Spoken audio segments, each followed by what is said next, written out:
Hi dears, അസ്സലാമു അലൈക്കും. Welcome back to Seefa's cook book. ഞാനിന്നിവിടെ കാണിക്കുന്നത് ചെമ്മീനും കൂന്തലും മിക്സ് ആയിട്ടുള്ള ഒരു റൈസിൻ്റെ റെസിപ്പിയാണ്. അപ്പോൾ നമുക്ക് വീഡിയോയിലോട്ടേക്ക് പോവാം. അതിനുവേണ്ടി ഞാൻ ചെമ്മീനും കൂന്തലും മിക്സ് ആക്കിയിട്ട് ക്ലീൻ ചെയ്തെടുത്തിട്ടുണ്ട്. അതിലേക്ക് മഞ്ഞൾ പൊടിയും മുളക് പൊടിയും ആവശ്യത്തിനുള്ള ഉപ്പും ചേർത്തിട്ട് നന്നായി മിക്സ് ചെയ്തെടുക്കുക. ചീനച്ചട്ടിയോ പാനോ അടുപ്പിൽ വെച്ചിട്ട് 2 ടേബിൾ സ്പൂണ് വെളിച്ചെണ്ണ ഒഴിച്ചിട്ട് ഇത് നന്നായിട്ട് വെന്ത് വരാൻ വേണ്ടി വെയിറ്റ് ചെയ്യണം. പിന്നെ അതിന് ശേഷം നമ്മൾ വേറൊരു പാന് അടുപ്പിൽ വയ്ക്കുക. എന്നിട്ട് അതിലേക്ക് വെളിച്ചെണ്ണ ഒഴിച്ചു കൊടുക്കുക.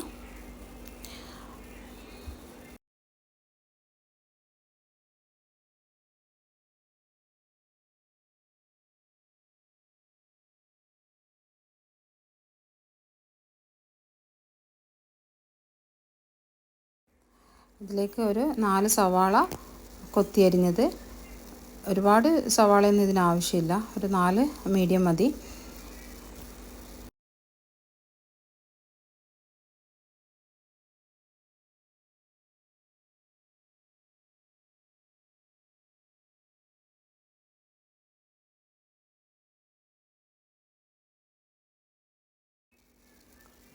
പിന്നെ ഇത് അടച്ചു വെച്ച് ഒന്ന് വഴന്നു വരുന്നത് വരെ വെയിറ്റ് ചെയ്യണം. എന്നിട്ട് ഇതിലേക്ക് ജിഞ്ചർ ഗാർലിക്കും പേസ്റ്റും പിന്നെ പച്ചമുളകും കൂടി മിക്സിയിലൊന്ന് അടിച്ചെടുക്കുക.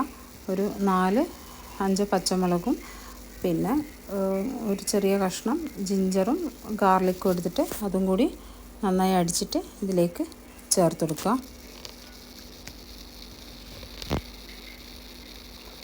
പിന്നെ ഇതും ഒന്ന് വഴന്നു വരുമ്പോൾ നമുക്ക് ടൊമാറ്റോ ആഡ് ചെയ്ത് കൊടുക്കാം. ടൊമാറ്റോ ഒരു 3 എണ്ണമൊക്കെ മതിയാവും, മീഡിയം സൈസിലുള്ള 3 എണ്ണം.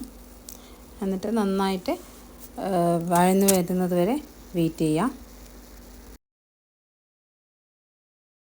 അതിൻ്റെ ഇടയിൽ ചെമ്മീനും കൂന്തലും ഒന്ന് റെഡിയായോ എന്ന് ഇടയ്ക്കിടയ്ക്ക് ഒന്ന് നോക്കണം. വേണമെങ്കിൽ ഒരു ടേബിൾ സ്പൂണ് വെളിച്ചെണ്ണ കൂടി ഒഴിച്ചു കൊടുക്കുക. വറ്റി വന്നു കഴിഞ്ഞാൽ അത് ഫ്ലെയിം ഓഫ് ചെയ്യുക. പിന്നെ നമ്മൾ ഇതിനു വേണ്ടി റൈസ് എടുത്തിരിക്കുന്നത് കൈമയാണ്. അപ്പോൾ അതിന്ന് നന്നായിട്ട് 4 കപ്പ് റൈസാണ് ഇതിനെടുത്തിരിക്കുന്നത്. നന്നായി കഴുകിയിട്ട് ഒന്ന് സോക്ക് ചെയ്ത് വെക്കുക. പിന്നെ അടുത്തതായി നമ്മൾ ടൊമാറ്റോയിൽ വഴന്നു കഴിഞ്ഞാൽ ആവശ്യത്തിനുള്ള മഞ്ഞൾ പൊടിയും, അതായത് ഒരു ടേബിൾ സ്പൂൺ മഞ്ഞൾ പൊടി, ഒരു 2 ടേബിൾ സ്പൂണ് മല്ലിപ്പൊടി, പിന്നെ ഒരു 1-1.5 ടേബിൾ സ്പൂണ് മീറ്റ് മസാലപ്പൊടിയും, പിന്നെ ആവശ്യത്തിനുള്ള ഒരു 1/2 ടീസ്പൂണോളം ഗരം മസാലപ്പൊടിയും, പിന്നെ 1 ടേബിൾ സ്പൂണോളം ചെറിയ ജീരകത്തിൻ്റെ പൗഡറും കൂടി ഇട്ടതിന് ശേഷം ചെമ്മീനും കൂന്തലും ഇതിലേക്ക് മിക്സ് ചെയ്തെടുക്കുക.